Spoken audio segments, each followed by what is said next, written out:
Alright, so I'm going to teach you how to replace your headlights on your 2003, or I believe it's 1999 to 2003 Mitsubishi Galant. It's an 8th gen. No, I'm just talking to the camera. And so this is what the old one looks like. This is what the new one will look like. So it's brand new. All it is how many bolts? I have my nephew helping me out. It's 1, 2, 3, and we could see 4 right there. 4. That's 4? You have these pins. You just take this out, but these are all zip tied down, so I'm going to take these 2 out.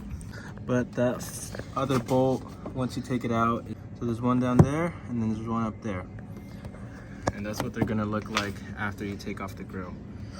So once you just pop this off, those 4 you're going to remove. They're both ones. Yeah, so the size of these is a 10mm. It'll take off all 4 bolts. Alright, once these are done, your next bolt's going to be right here. Alright, and your last bolt is going to be this one right here. I already loosened it. It'd be good to have an extension. You don't necessarily need an extension, but it does make it a little bit better. We're just going to take this one out.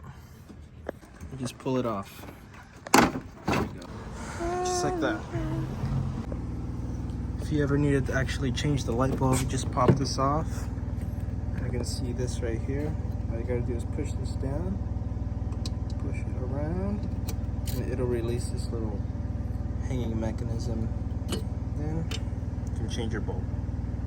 I have an aftermarket bulb, so I have to do a little bit of swapping, but I'm not gonna show that.